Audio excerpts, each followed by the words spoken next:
Well, we're going to try something a little bit different today, and I thought I would give you kind of a guide or a legend to what we're going to show you. I was going through some of my past images from Thanksgiving past, both for my own inspiration, but really just because I wanted a trip down memory lane, and I thought it might be fun for us to share with you just kind of a slideshow, if you will, of Thanksgiving pasts, some of the different centerpieces that I assembled for it. You can tell that every year there's a different theme, but recurring characters, because we typically have the same people that have come to my home for many, many years. So it's both a Thanksgiving with family, but also a Friendsgiving with many close friends of ours. So if you want to stop at any point in time on a specific image, if you see something that you might want to copy or you might want to deconstruct, then just pause the video. At that point, you can take a screenshot and the video can then progress. There's no talking in this. All it is just some images. Some of them you'll be able to tell are from way back when, because the clarity isn't very good. It was before we all had iPhones, but I think you might enjoy them anyway. So it's just a little special treat before Thanksgiving. I hope you enjoy it.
at the ready, but this way I can enjoy it and it can be in my dining room center stage for quite a long time. And let me tell you, these early wonder camellia blooms last for a long time, which is a good thing because not only do I have them in water and in vases in the composition itself and in this pretty little vase here, kind of a pink metallic vase. I found at Goodwill, no less. I love going thrifting. But I'm also using them to adorn the place settings and the napkins at each person's chair at their table setting. And how I've done that is by creating some napkin rings out of just some picture wire. So I've got some copper wire here that I got again from the hardware store, and I just molded them into a circular shape. I tucked in my napkins, and then I tucked into the little hook that I made here. I tucked in the camellia blossoms, or I will tuck in the camellia blossoms right before we dine. The buds are gorgeous too. And they actually stay looking fresh out of water for quite a long time. And then I will tuck in or suspend maybe with some copper string some of these cute little pine cones that I also spray painted copper, or some of those acorns as just a little additional tassel embellishment at each place sitting. I think it makes it really special. And then my guests can take home that camellia blossom to put by their bedside table, or as just a little keepsake or a memento from my home to theirs. Then this year I did something really special to me. I had a rendition of my house made by a local artist emphasizing my garden. And I took those photo files to make napkins and place cards that I will be able to use for many different occasions. And I will put everyone's name on their respective place setting. Some of them I have just my household name on them, so I can use them also for gift tags or for other purposes. I made these through an online company, and I think they just make a really special statement on my table, plus they match that kind of pink vibe, pinky corally vibe that I've got going. Now, I have a number of different table linens that I use a lot. This one actually, because I like to use things in as many ways as possible, is actually on the table inside out, because the opposite side is a far deeper red corally color, and the other side, when turned over, has more of that camellia pink hue to it. So it turned out to just be perfect for this tablescape, and I really like the way it looks. Again, kind of a non-traditional color palette, but very seasonal, because it's this time of year that these camellias bloom their heads off. And all of these other elements from the garden are also very, very seasonal. So that's kind of fun. I always try to put a couple of salt and peppers on either end of the table to make them as convenient for my guests as possible. You can see over here I still have some unadorned napkins with my wire napkin rings on there. And I will probably light later some more votive candles to set around the table, because of course everyone looks so much more beautiful by candlelight. And before the holidays, I buy votive candles and tapers in bulk, always in cream or white. I'm not really a fan of colored candles, and they're all unscented, so they don't compete with the food on the table. I get them off of Amazon. And in fact, I'll show you kind of a behind the scenes. I keep them in large receptacles scattered around so that one goes out, I can easily replace it. Here's another one of the shallow trays that I've got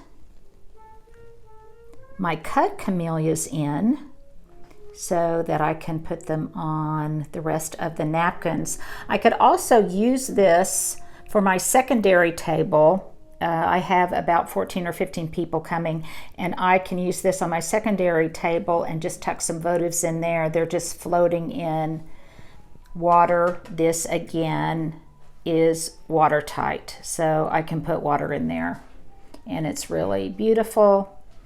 And these candles are about to burn down, so I'll have to replace them, and I keep my extra candles in the sideboard. And here are the giant unpainted pine cones that I got from Trader Joe's. They are really going to be beautiful, and they may also end up someplace in my Christmas scape, whether on my table or around my tree.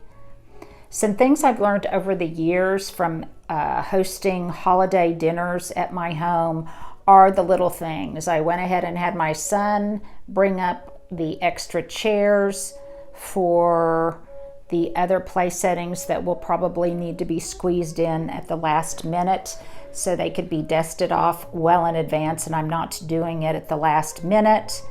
Likewise, I always assign someone to be the person who puts all of the ice cubes in the water glasses. I make ice in advance so that we are ensured that we never run out. Someone gets assigned that task. Most of the cooking, these my guests are both family and friends that come for the holidays every year, and we've done it long enough that pretty much everyone has their own assignment, and they know what they're going to do for a traditional turkey meal or some other kind of holiday meal. And I always request that they leave as much mess at home as they can, so that my kitchen isn't just consumed with dishes at the end of our feast and everybody can sit and kind of relax. And the mess is then diffused over multiple households and not just mine. And then later I will set up over here. It's not done yet, but the theme continues with a copper tray and a copper berry wreath here and some other copper elements, where I will have my dessert bar set up on a dessert cart, and that will be something that I'll show you at another time. But I'll show that to you sometime in the next week or so. So there you have it. My holiday tablescape idea for this year. It's very easy to put together. I think it's creative. I think it's fun. I think it's personal. And it's all inspired by the garden and those gorgeous early wonder camellias. Copper and camellias.